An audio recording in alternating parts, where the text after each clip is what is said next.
I didn't expect it to happen in the driveway. I thought, if anything like this ever happened, it would be behind closed doors. A quiet decision. A discussion that pretended to be thoughtful. That's how things usually worked in our house: clean edges, controlled tone, no witnesses.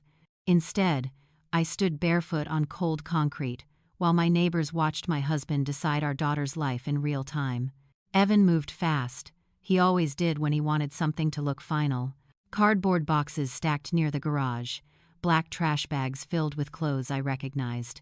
Lily's clothes, her notebooks, the art supplies she saved for. He handed bags to a charity pickup driver like he was donating old furniture. "She doesn't need these anymore," he said, loud enough for the woman across the street to hear. "We're simplifying." No one asked where Lily was. The school counselor stood near the curb, arms folded, eyes trained on the pavement. She nodded once, not to me, but to Evan. Like this had already been agreed on somewhere I hadn't been invited. I stayed still. I've learned that when you move too quickly, people label you emotional. When you stay quiet, they underestimate you. Silence has its uses. Evan glanced at me only once. Not to check how I felt, to confirm I wasn't interrupting. "We should clear the room today," he said, as if continuing a conversation we hadn't started. "It's better for everyone." Action, for everyone, usually meant for him. I watched a box tip over. Lily's sweater slipped out, the one she wore when she was nervous. The counselor bent to pick it up, hesitated, then tucked it back inside without meeting my eyes. That's when I noticed the backpack. It sat by itself near the front step. Navy blue. Scuffed at the bottom. Heavy enough that the straps had pulled tight against the zipper. No one had touched it.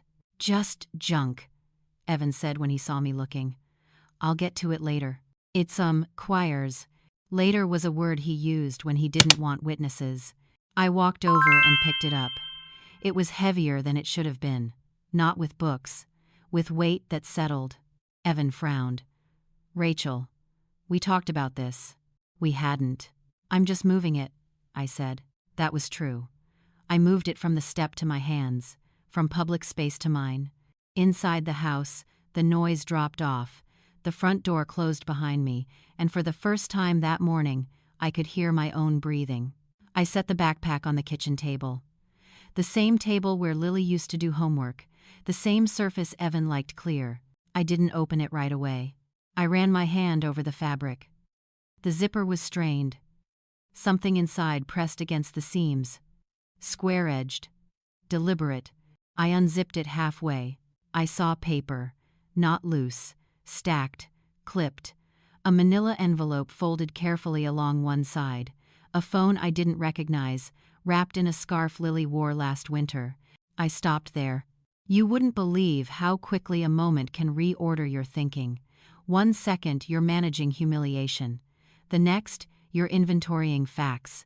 I zipped the bag closed again. Outside, Evan laughed at something someone said. His public voice.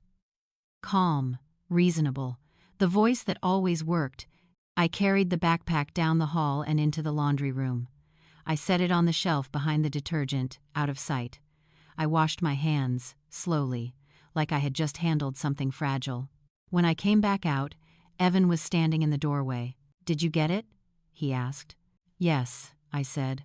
"What was in it?" "Nothing you need," I said. That was the first true sentence I'd spoken all morning. He watched me for a second longer than usual, measuring. Then he nodded and turned back toward the driveway. The boxes kept moving. The neighbors kept watching. The counselor left. I stayed inside. For the first time in years, I wasn't trying to explain anything. I wasn't asking for permission. I wasn't deciding how to make this easier. I was deciding how to be accurate.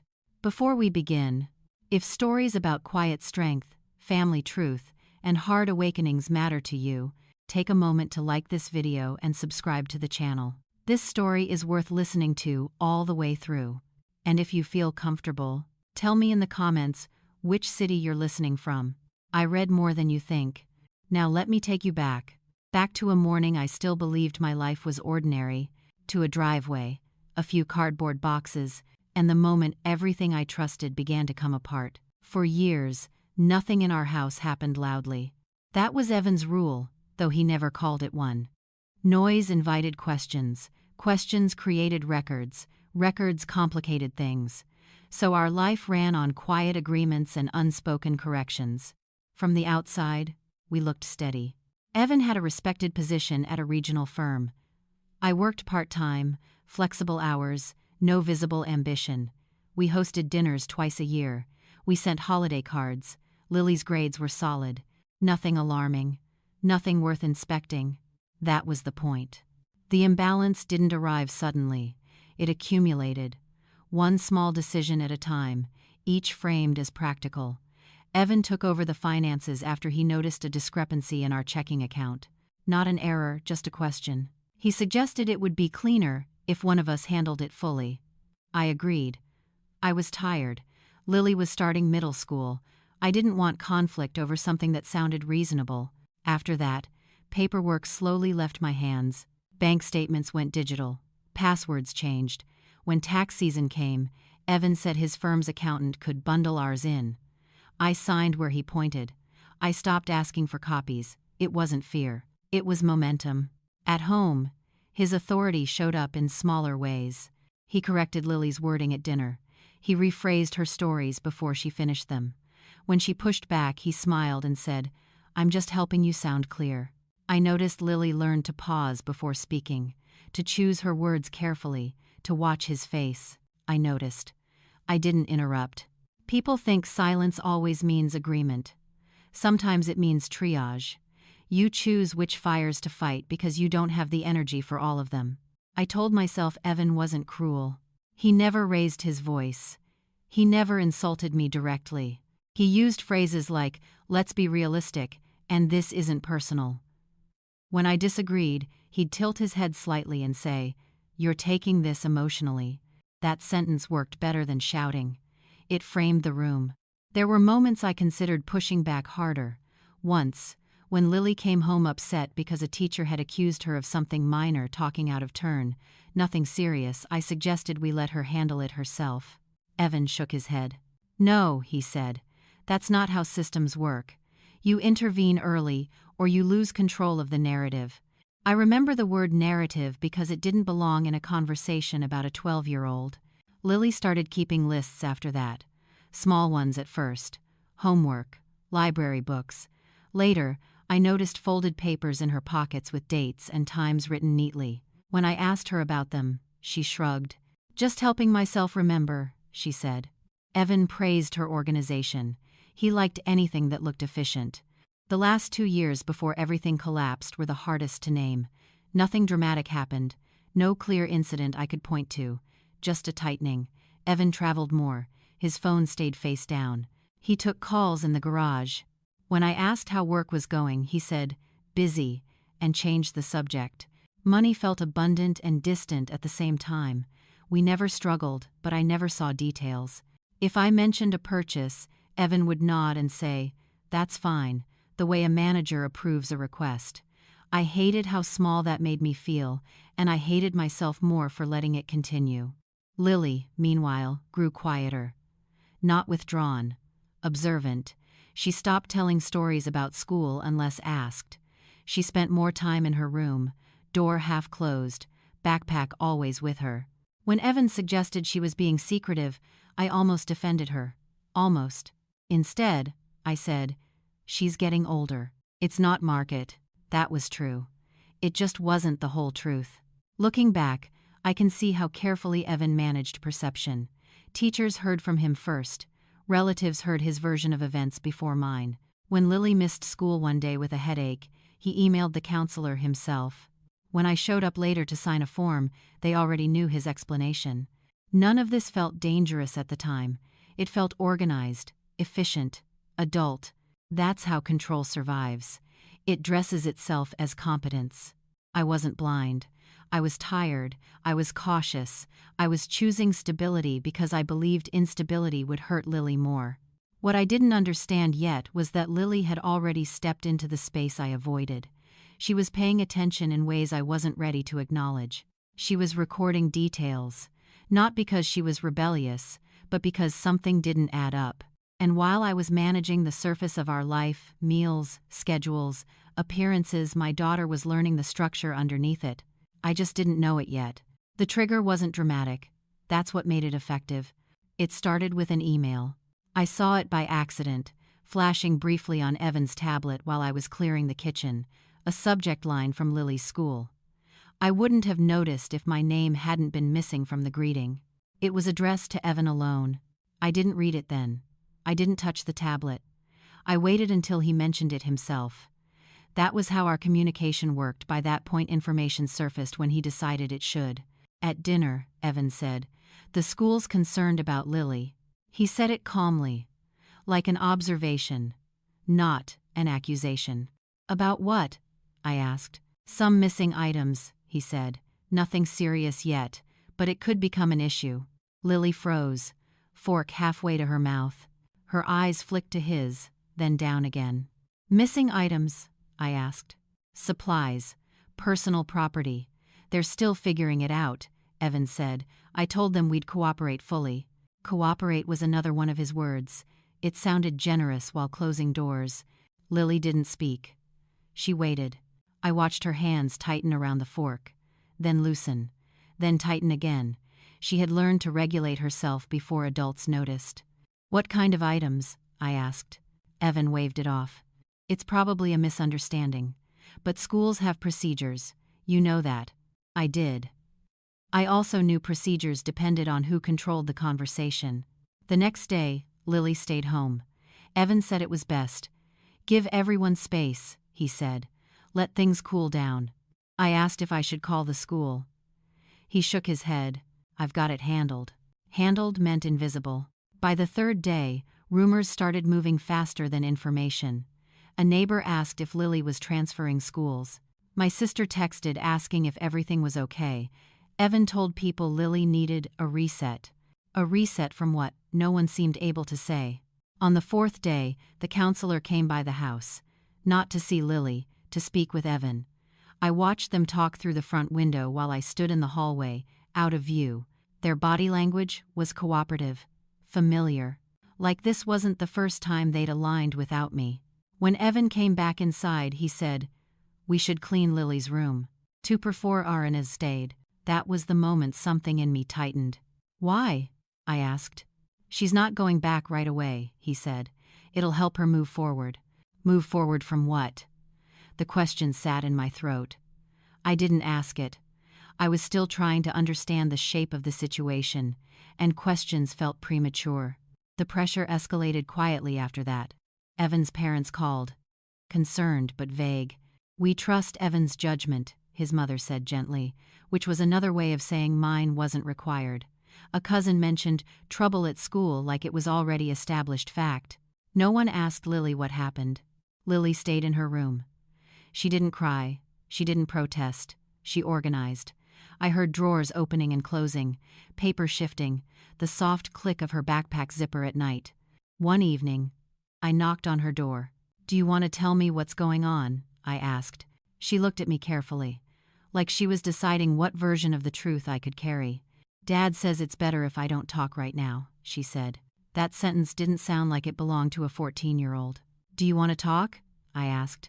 She hesitated, then shook her head. "Not yet." I respected that. I wish now I'd asked more. But I could feel something brittle under her calm, and I didn't want to break it before she was ready. The misunderstanding became official the next morning. Evan announced that the school had confirmed concerns. He didn't show me anything. No documents, no emails, just conclusions. "They're not accusing her," he said. "But we need to act responsibly." Responsibly meant quickly. That afternoon, he arranged the donation pickup, told me we'd deal with Lily's things cleanly. No delays, no sentimentality. That's how we ended up in the driveway. At the time, it still looked like a parenting decision. A strict one, maybe. A misguided one. But not yet a betrayal. What I didn't know then was that this misunderstanding wasn't accidental. It had been guided, nudged, framed. Evan hadn't reacted to a problem. He had anticipated exposure. And Lily, quiet, observant Lily had become inconvenient. I just hadn't caught up to that reality yet. The change didn't come with a speech. It came with stillness. After the driveway emptied and the house settled back into its unnatural quiet, Evan returned to his office. Door closed. Call resumed. Life, according to him, was back on schedule. I didn't follow him. I didn't argue. I didn't ask for explanations I already knew wouldn't be honest. I went to the laundry room and took the backpack down from the shelf. This time, I opened it completely. Inside, everything was arranged with intention. Not shoved, not hidden. Labeled, indexed. Lily's handwriting small, careful, consistent. She had always written like someone who expected to be challenged. There were copies of emails, printed screenshots with dates circled, a handwritten timeline folded into thirds, transaction summaries from an online account I didn't recognize, a second phone, powered off, wrapped to avoid damage, and notes. Not emotional ones. Observational. Dad said this didn't exist. It does. Ask why the numbers change after Friday. And our Fiverr assistant. School email forwarded from his address, not mine. I sat at the table and read without reacting. No tears. No rush of anger. Just clarity assembling itself, piece by piece. This wasn't a teenager acting out. This was documentation. Lily hadn't accused anyone. She hadn't confronted her father. She had done what he taught her to do: observe the system, track inconsistencies, preserve records. I understood, then, why she'd been told not to talk. The shift inside me was quiet but complete. I stopped thinking in terms of family dynamics and started thinking in terms of process. I didn't confront Evan. I didn't even mention the backpack. I made dinner. I asked neutral questions. I listened. When he spoke about the school, his language was polished. Vague concerns, administrative discretion, best practices. He never said Lily's name when describing the issue. That told me everything. The next morning, after Evan left for work, I called a lawyer. Not a dramatic one. Not someone who promised revenge. A quiet woman whose website listed compliance disputes and financial misrepresentation among her specialties. I didn't tell her a story. I described documents. My daughter kept records, I said. I need to understand what they mean. That was enough. She asked me to scan and send what I could. She asked who controlled the accounts. She asked whether I had signed joint disclosures recently. Her questions were precise, neutral. They gave shape to what I was seeing. While Lily slept in late, I scanned papers at the kitchen table. I labeled files the way Lily had. I powered on the second phone and placed it in airplane mode before opening anything. There were messages there Evan never intended me to see. Not personal, operational. I didn't feel betrayed in the way people expect. I felt embarrassed by how carefully I'd been managed. By noon, I had stopped feeling like a participant in a family crisis and started feeling like a witness to a constructed reality coming apart. That afternoon, Evan texted, "How are you holding up?" I waited before responding. "Fine," I wrote. "I'm organizing." That was true. When Lily came out of her room, she looked at the table, then at me. Her eyes didn't widen. She didn't panic. She studied my face. "You found it," she said. "Yes," I said. She nodded once. Relief crossed her face, not that she'd been discovered, but that she no longer had to carry it alone. "I wasn't sure when," she said. I tried to make it clear. "You did," I said. "You were very clear." I didn't ask why she hadn't told me sooner. I knew the answer. She had learned, slowly and correctly, that speaking without leverage wasn't safe. I told her she hadn't done anything wrong. I didn't overstate it. I didn't comfort her with promises I couldn't verify. I told her we were going to be accurate. That night, Evan suggested we talk. I said no. "I'm not ready," I said. "I need documentation." He paused, just long enough for me to hear the recalculation. "Rachel," he said carefully, "this doesn't need to become adversarial." "I agree," I said. "Accuracy rarely does." He didn't sleep much that night. I know because I heard him pacing. I slept well. Power didn't change hands because I demanded it. It shifted because I stopped asking for permission to see what was already there. The next day, my lawyer confirmed what Lily suspected: account discrepancies, altered reports, communications rerouted, a pattern that made sense once you stopped accepting explanations at face value. I didn't feel triumphant. I felt steady. For the first time in years, I wasn't responding to Evan's decisions. I was preparing my own. The truth didn't announce itself. It aligned. Once my lawyer began reviewing the documents Lily had collected, the pattern became difficult to deny. Not dramatic, not cinematic, just consistent. Numbers adjusted after reporting deadlines. Emails forwarded selectively. School correspondence redirected before it reached me. Accounts that existed on paper but not in practice. This wasn't a single bad decision. It was maintenance. I didn't confront Evan with accusations. I didn't raise my voice. I asked for records. "I need copies of the school communications," I said one evening. "All of them." He didn't look surprised. He looked annoyed. "I've already summarized everything for you," he said. "I'm not asking for a summary," I said. "I'm asking for the originals." Silence. That was the moment his authority began to fracture, not because I challenged it, but because I refused to accept a filtered version of reality. He said he'd send them later. I didn't remind him. Instead, I forwarded a formal request through my lawyer the next morning. Neutral language, clear scope, deadline included. That changed the tone.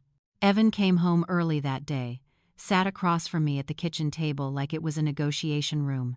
His voice stayed even. "You're overreacting," he said.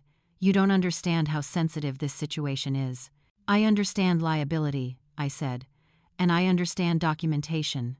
He leaned back, studied me, trying to decide which version of me he was dealing with now. "You're going to make this public," he said. "I'm going to make it accurate," I said. The evidence didn't require dramatics. It spoke on its own. My lawyer submitted the packet to the school board along with a formal complaint, attached affidavits, time-stamped records, a request for an independent review. The school responded within 48 hours, not with apologies, with concern. They scheduled a meeting, included legal counsel, asked Evan to attend. He didn't tell me about the meeting.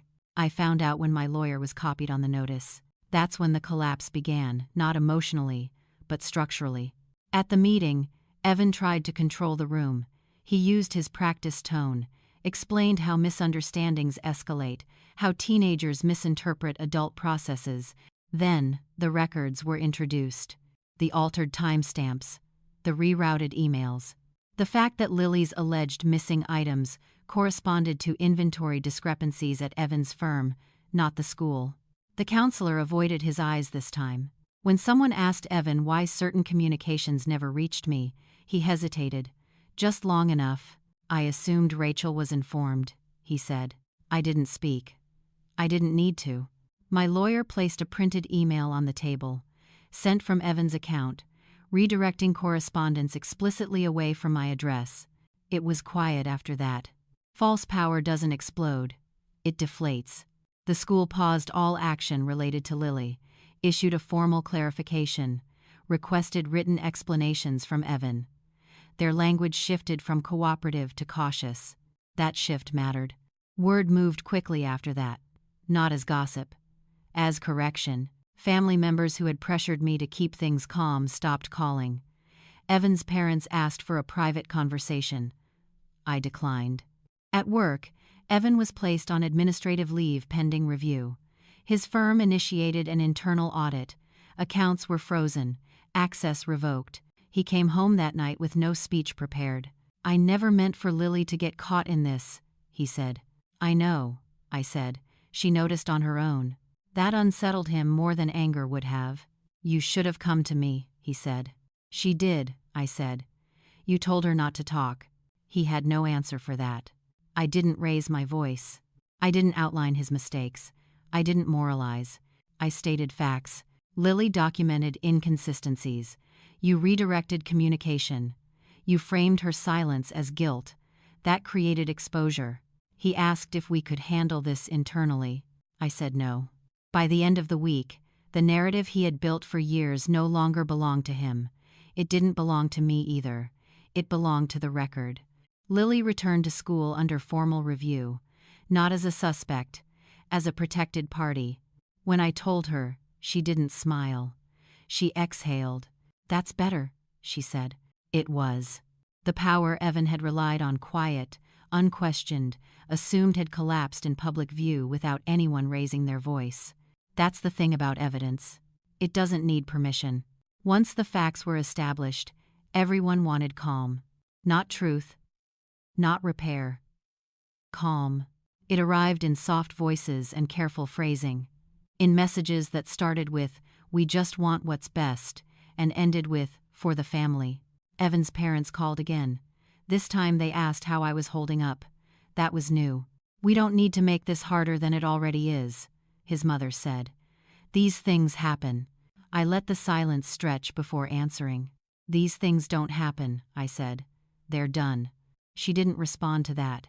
She shifted to logistics, suggested mediation, a pause, time to breathe.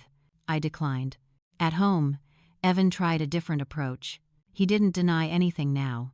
Denial was no longer useful. Instead, he reframed. He spoke about pressure, about responsibility, about how things had gotten out of hand.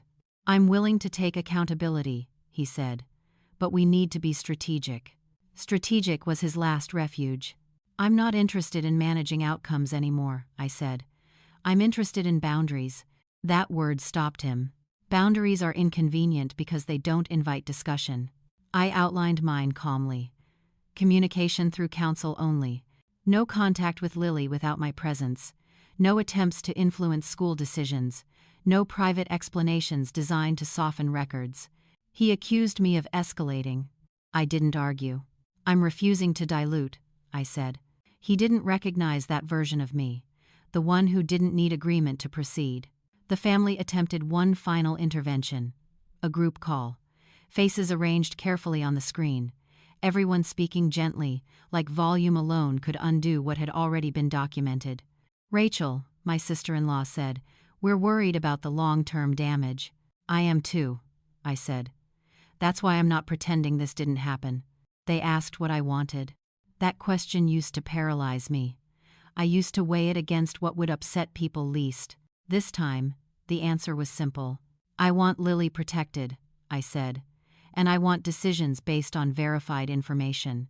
They looked at Evan. He said nothing.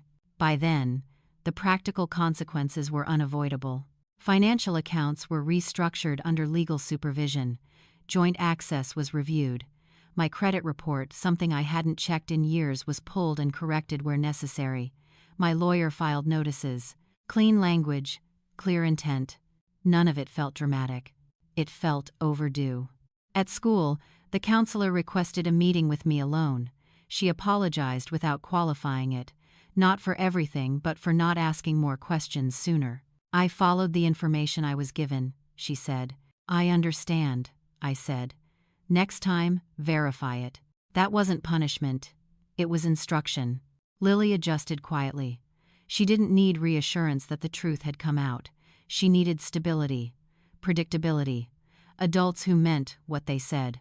At home, Evan tested boundaries once more. He asked if we could at least talk like a family. "We are," I said.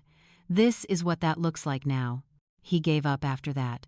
Not in defeat, in recognition. False control relies on access. Once access is regulated, there's nothing left to perform. The situation didn't resolve cleanly. It never does. But it stopped being negotiable. That mattered. I wasn't angry anymore. Anger would have blurred things. I was clear. And clarity, I learned, is a refusal to compromise with distortion. The decision to leave wasn't emotional. It was logistical. Once the boundaries were in place, the house felt different. Not hostile, just inaccurate. Like a set built for a story we weren't telling anymore. Evan moved carefully around me, as if volume alone might undo the rules. He spoke less. When he did, it was measured, polite. He asked questions he already knew the answers to. "How long do you think this will take?" he asked one evening. "I'm not measuring it that way," I said. He nodded. He'd started nodding a lot. Lily and I packed quietly. Not everything, only what we needed. Clothes, school materials. The backpack emptied now, its contents digitized and secured. I left the rest behind intentionally. Objects are easy to replace, peace is not. Evan watched from the hallway as we worked. I never thought you'd leave, he said. I didn't either, I said. Until I did. There was no confrontation, no raised voices, just an understanding settling into place. On the morning we left, he tried one last appeal. We could still fix this, he said. If we slow down. I paused at the door. This is me slowing down, I said. I'm choosing accuracy over urgency. He didn't follow us outside. The apartment was small, clean, temporary, close to Lily's new school placement. I chose it for proximity and light. Nothing symbolic, nothing dramatic. The first night, Lily slept through without waking. That told me more than any conversation could have. Evan called once after we left a message. I hope you know, I never meant to hurt anyone. I didn't return the call. Intent doesn't undo impact. I wasn't cruel enough to say that aloud. I was kind enough not to. The departure wasn't about escape. It was about alignment. I wasn't running from Evan. I was moving toward a version of life that didn't require constant correction. Over the next few weeks, Evan's tone shifted. From certainty to fatigue, from explanation to resignation, he asked fewer questions, offered fewer solutions. Eventually, he stopped calling. That was his way of letting go. Lily adjusted faster than I expected. She took the bus, learned the new schedule, made friends quietly. When teachers asked about her past school, she answered simply, no defensiveness, no rehearsed lines. She didn't need to prove anything anymore. One afternoon, she asked if she'd done the right thing. Yes, I said. And you did it carefully. She nodded. That mattered to her. Leaving didn't feel like victory. There was no rush, no relief spike, just a steady sense of correctness. I hadn't taken anything from Evan that wasn't already unstable. I hadn't humiliated him. I hadn't demanded apologies. I had removed myself from the structure that required silence to function. That was enough. The house we left behind didn't collapse. It simply became irrelevant. And that, I learned, is what real departure looks like. Karma didn't arrive with drama. It arrived with follow-up emails. Evan's audit extended longer than expected. Not because anyone was looking to punish him, but because once a process begins, it doesn't rush to protect feelings. His firm released a short internal statement. Neutral language, temporary reassignment became permanent separation. There were no headlines, no spectacle, just absence. The kind that settles in quietly when credibility runs out. Family dynamics adjusted accordingly. Invitations slowed, conversations became cautious. People who once deferred to Evan's version of events began asking me neutral questions, the way people do when they realize certainty was misplaced. I answered without commentary. I wasn't interested in replacing one narrative with another. Financial consequences followed naturally. Accounts remained under supervision. Asset reviews continued. Evan moved into a smaller rental near his work. No bitterness, just arithmetic. I didn't monitor him. I didn't need to. Lily's outcome mattered more. At her new school, she was evaluated properly, not through suspicion, but support. A counselor reviewed her file and paused. This is thorough, she said. Did she put this together herself? Yes, I said. The counselor nodded. That explains a lot. Lily was placed in an advanced track mid-semester, not as a reward, as a correction. She joined a debate group. She learned how to speak publicly without sounding defensive. She didn't talk about her father. She didn't need to. Her confidence wasn't loud. It was calibrated. As for me, the consequences were subtler but deeper. I relearned how to interact with institutions directly. I checked statements. I asked for copies. I read footnotes. Not because I was afraid anymore, but because clarity had become habit.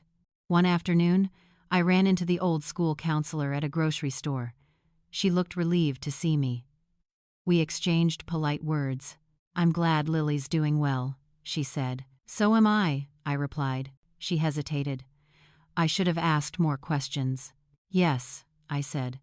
"Next time, do." She nodded. Not offended. Educated. Evan didn't spiral. He didn't lash out. He adapted the only way he knew how, by withdrawing. His power had always depended on access and assumption. Without those, he had nothing to perform. That was his karma. Not punishment. Irrelevance. The backpack sat on a shelf in our apartment for a while. Empty now. Clean. Eventually, Lily asked if she could use it again. "Of course," I said. She did. Not as armor, just as a bag. That mattered. The outcomes weren't symmetrical. They weren't designed to be. They followed function. Evan lost control because control was the thing he misused. Lily gained confidence because she used accuracy responsibly. I gained something quieter. Trust in my own judgment. No one clapped. No one apologized properly. Life didn't acknowledge the shift, but the structure held. And that was enough. The new life didn't announce itself. It settled in. Our apartment stopped feeling temporary sometime in early spring. Not because anything changed, but because nothing felt provisional anymore. Mornings had rhythm. Breakfast, bus schedules, quiet conversations that didn't require calibration. I no longer reviewed every sentence before speaking. Lily noticed it before I did. "You don't pause as much," she said one morning, not looking up from her cereal. "I didn't realize I was," I said. "You were," she said, "before." She wasn't accusing, just observing, the way she always did. She was doing well, not in a dramatic, inspirational way, but in a sustainable one.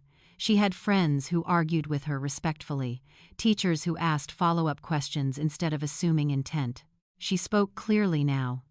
Not carefully. Clearly. That distinction mattered. As for me, I rebuilt slowly and deliberately. I consolidated accounts, updated records, sat with a financial advisor who explained things without condescension. I asked questions until I understood the answers. Understanding felt different when it wasn't a challenge to someone else's authority. One afternoon, months after everything had settled, I ran into Evan outside a courthouse downtown. Not planned, not cinematic, just a shared crosswalk and a moment of recognition. He looked thinner. Not unwell. Just quieter. "Rachel," he said. "Evan," I said. We stood there, neither of us rushing. No witnesses, no scripts left to perform. "I heard Lily's doing well," he said. "She is," I said. "I'm glad," he said, and this time, I believed him. There was more he could have said. Apologies he might have rehearsed. Explanations that would have gone nowhere. He didn't offer them. Neither did I. The light changed. We crossed in opposite directions. That was it. I didn't feel victorious walking away. I felt complete. The past had lost its leverage. It no longer required response. At home that evening, Lily asked who I'd run into. "Your father," I said. She waited. I could see the old instinct to brace, to prepare. "He said he was glad you're doing well," I added. She nodded. No reaction beyond that. "Okay," she said. That was all she needed. The backpack sat by the door, half-zipped, ready for the next day. It wasn't heavy anymore, just useful. I realized then that the story hadn't ended when the truth came out. It ended when the truth stopped needing defense. What I gained wasn't revenge. It wasn't validation from others. It was something sturdier. Agency. The ability to stand in my decisions without explanation. The ability to let silence exist without filling it. If you had told me a year earlier that clarity would come from my daughter's quiet persistence, I might not have believed you. I might have dismissed it as coincidence. Now I know better. Change doesn't always arrive loudly. Sometimes it waits in a backpack, carried patiently, until someone is ready to open it. And when you are, everything unnecessary falls away on its own. If this story stayed with you, you're welcome to like the video or subscribe to the channel. And if you feel like it, let me know which city you're listening from.